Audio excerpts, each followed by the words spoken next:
corporately today. We just give you this next half hour or so, Father, to do what you want to do. In Jesus' name. All God's people said, Amen. You may take your seat and maybe just for a moment prompt the person next to you, find out their name, how their week has been, what they're getting up to for the school holidays, if that affects them this next couple of weeks.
I'm just celebrating with the Lord this morning around all the good problems we have. 30 to 40 kids, and how to keep them safe and keep you safe from them as well. I'm celebrating just how long it takes to get your attention on a Sunday. that's a good thing. And I think it's important that we celebrate, because I don't know about you, but over the last couple of weeks, again, just reminded of the uncertainty and the chaos of the wider world. Some of you might know a guy by the name of Charlie Kirk, but cut down in the prime of his life. And I'm not here to get political, I'm not here to sort of form sides, but simply to say we live in a world now that we just don't know what's around the corner. And in many ways I think that's always been the case. For those of you who've spent any amount of time in the Old Testament, you just see a world that's constantly in turmoil and at war, and it's only in the God of Israel that we find true refuge. And I've been reflecting a bit this week on this, that is, I've had some time, like I try to do every few months, just to get away, just to be alone with Jesus. I found a monastery that's just in the absolute, bush, just in the middle of nowhere. And my eyes sort of, as I was just reading scripture this week, just came to the story of Samuel, or the beginning of his story. And for those who know this story, Samuel became a judge for Israel and a prophet that spoke the words of the Lord to the nation of Israel. But his story actually begins with his mum. It begins with a praying mum. Now, hands up those of you who've had a praying mum in your life.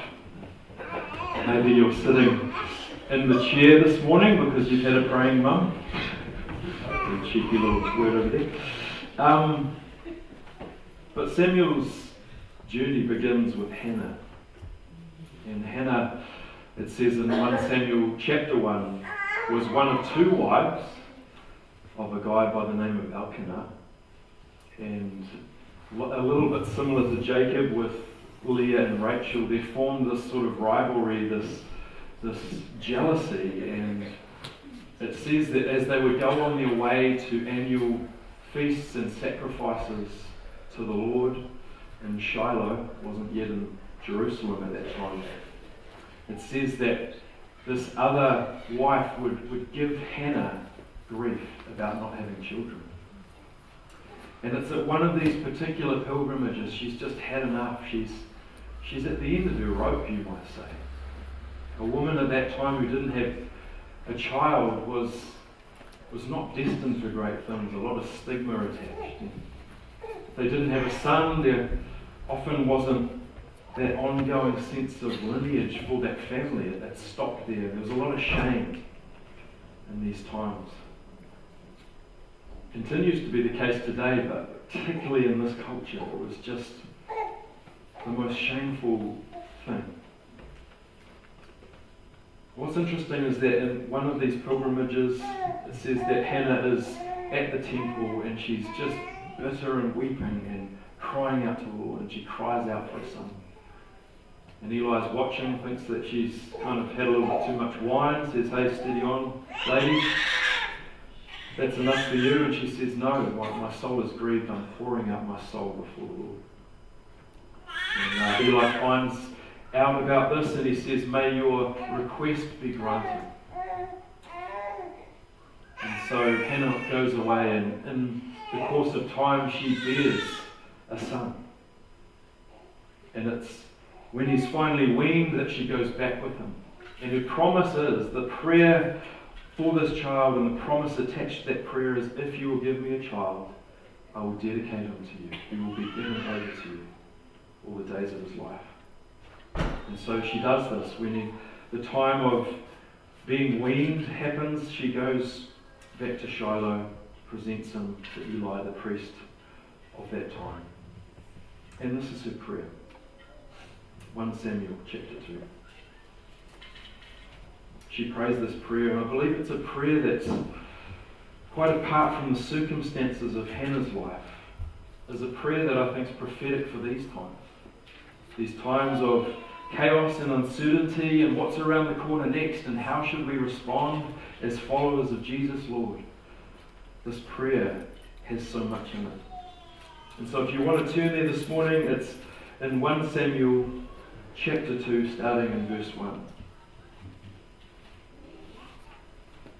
Hannah prays this. She says,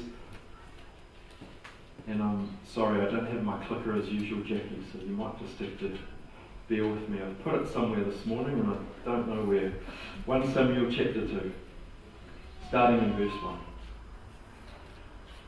By the way, Jackie's first morning on the PowerPoint. Awesome to have Jackie. Sorry for the baptism by fire, making you having to follow along with me. So the next slide there. Then Hannah prayed and said, "My heart rejoices in the Lord. In the Lord my horn is lifted up." That means my strength is lifted up. "My mouth boasts over my enemies, for I delight in your deliverance. There is no one holy like the Lord. There is no one besides you. There is no rock like our God. Do not keep talking so proudly, or let your mouth speak such arrogance. For the Lord is a God who knows, and by him deeds are weighed. The bows of the warriors are broken, but those who stumbled are armed with strength. Those who are full hire themselves out for food, but those who are hungry no more. She who was barren has borne 7 children, but she who has had many sons pines away. The Lord brings death and makes alive. He brings down to the grave and raises up. The Lord sends poverty and wealth. He humbles and he exalts. He raises the poor from the dust and lifts the needy from the ash heap. He seats them with princes and has them inherit a throne of honour. For the foundations of the earth are the Lord's. On them he has set the world. He will guard the feet of his faithful servants, but the wicked will be silenced in the place of darkness. It is not by strength that one prevails. Those who oppose the Lord will be broken. The Most High will thunder from heaven. The Lord will judge the ends of the earth. He will give strength to his king and exalt the horn of his anointed. This is the prayer. Such a profound prayer on the lips of a woman who has known deep suffering and has also known of God's ability to come through, to break through. And whether you have experienced that breakthrough moment in your own life or not, whatever circumstance that may be, there's a lot in here for us to gain comfort from, to get hope from. But the verse that I want to highlight this morning is in verse 9, because it speaks of something of our response as Christians when times are perplexing, when there are things going on in the world that don't make sense, where God doesn't seem to be stooping in and doing a whole lot about. And we could talk of all sorts of things this morning. We could talk of the ongoing war in Israel and Gaza. We could talk of the ongoing war in the Ukraine. We could talk about parts of the world that don't even get airtime in the West in our media. We could talk of the troubles on our own back doorstep. People going to school without shoes on their feet. People unable to afford basics week to week. Escalating crime, meaning that many kids going to bed without a father in their life. So many things that make that ache in our heart rise up. But it's in this prayer of Hannah in verse 9 that we see something of a response for us. And I've highlighted it there this morning, where it says, He, God, will guard the feet of his faithful servants, but the wicked will be silenced in the place of darkness. You see, Oftentimes when things happen, when chaos erupts around us, we perhaps want to charge into something radical. We want to say, like I did on the eve of that particular death of Charlie Kirk. I just initially was just overwhelmed with, number one, how young the guy is, the young family, but also just with a fresh sense in my heart, like, man, I don't want any trace of violence in me, be it through my words or my actions. Guilty many times of letting maybe not overt violence, but passive-aggressive things come out my mouth. But more than that, it has me question, like, as a follower of Jesus, what are we to do? When things happen, when the unexpected arises in our family, with our friends, in our community, what is our response? So often my response is reactive. I want to just make it stop. I want to maybe just kind of say to God, would you just step in and take this away?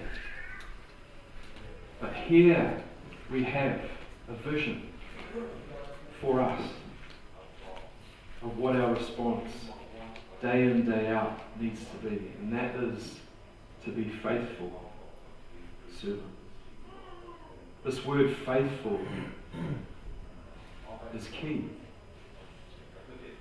As a church, our vision statement, next slide, is to be a family of faithful followers of Jesus, active in our community. As an eldership a few years ago, we were praying around this, into this, and by the Spirit of God trying to discern what is a vision for us. And we wondered what should describe our following of Jesus. Should it be radical? Should it be resilient? Should it be devoted and committed? But we settled on this word, faithful. It's a word that comes to the very heart of God Himself. And it's a word that is for all of us. Some of you may be more out on the edge there, speaking in a public way. Some of you might be forging new ground. You have sort of a sense of apostleship upon your life. There's a gifting there to plant and to grow and to move into new space. Others of us might be slow adopters, and we follow along and we just want to serve and get in behind. Others of us are called to leadership, to governance. But for all of us, we are called to faithfulness.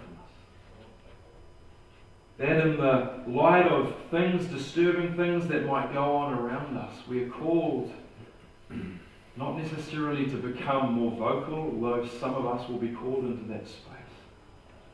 But all of us are called to be faithful, day in, day out, week in, week out. And I love this word faithful, or faithfulness, because it speaks both to quality and quantity. To quality, it speaks of devotion and faithfulness. It speaks to commitment. It speaks to actually putting our life on the line for our faith. In Acts 2, verse 42, it says, they devoted themselves to the apostles' teaching and to fellowship, to the breaking of bread and to prayer. These are not radical things, but in their devotion to them, to the basic things, they ended up living a very compelling and radical life. In a world where might is right and the empire ruled by an iron fist, this community of Jesus followers, in devoting to some very simple basic things, compelled many people. And we are part of the story 2,000 years later. That there is something about this Jesus way that is different. It wasn't a life that was loud and proud. It was a life really of very simple things. But it was in their faithfulness, in their devotion to them for a lifetime, that God did this work. Like yeast in the dough, their life just had this infectiousness that pervaded the world about them. In Roman times, the norm was to be very out there and promiscuous with sexuality, and to be very guarded with who you shared a meal with and who you opened your home to. It was very status driven. It was only people on the same level that you would open your home to. And scholars say that it was the very opposite for early Christians. They were very guarded about their sexuality. They believed it was precious, that God had imbued them with dignity. Every life mattered, and therefore sexuality mattered. You were to guard the marriage bed for one. But in their home, in their hospitality, and who they shared their home and their table with, it was very, very open. It was these two things, among other things, that was what really caught the attention of the world around them. You see, we might be tempted today, in the increasing sense of just hostility, and violence, and uncertainty and chaos about us, to get more out there, get more vocal, join a lobby group, get on the socials, let people know what we really think. I think there's a time and a place for that. I'm not bagging that. But we are also all called to actually deepen a quiet life of faithfulness to Jesus. It says in 1 Thessalonians 4, verse 11 and 12, having talked about brotherly and sisterly love among each other, Paul turns to our reputation and relationship with those beyond the walls of the church, and he says, and make it your ambition to lead a quiet life.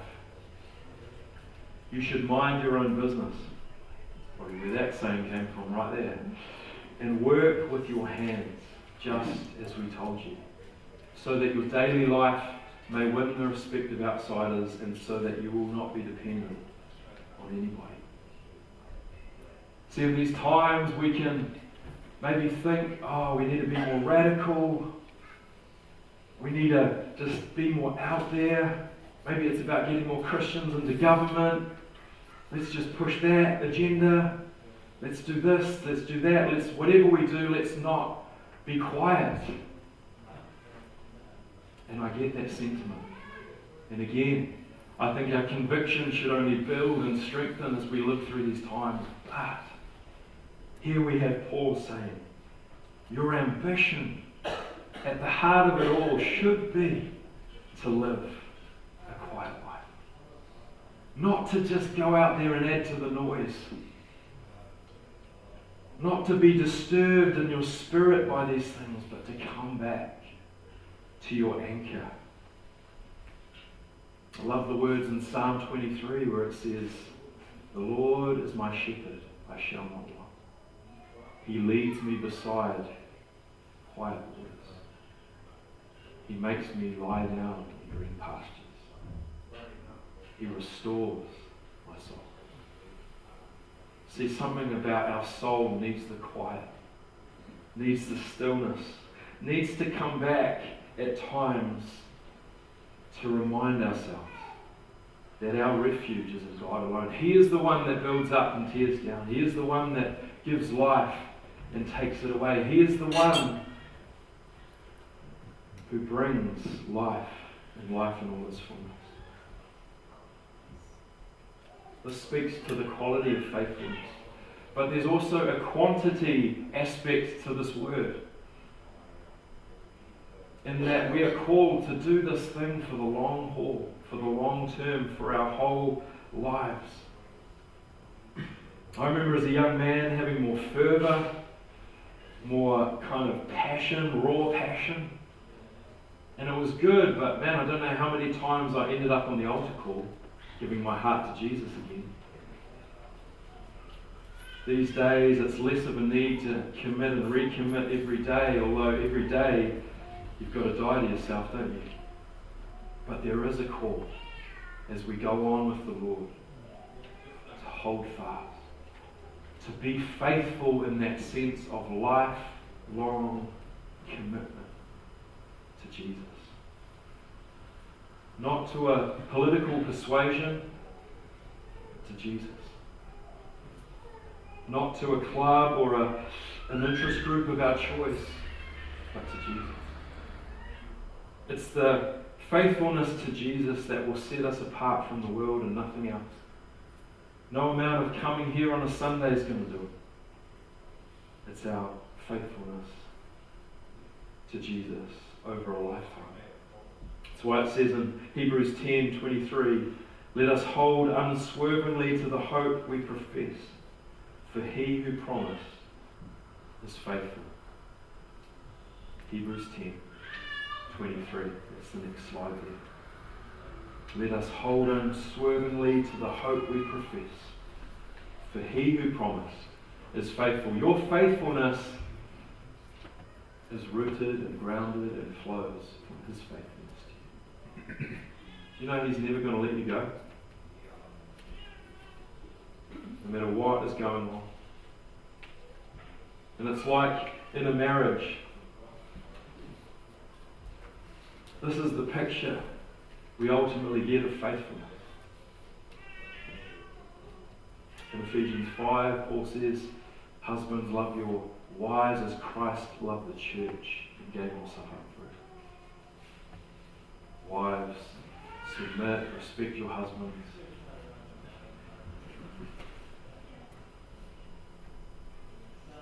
This is a picture of faithfulness that is both quality and quantity.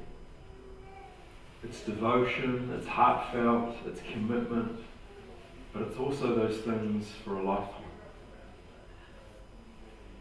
Some of us today, including myself, have many times felt that in our journey of faith we have been faithless.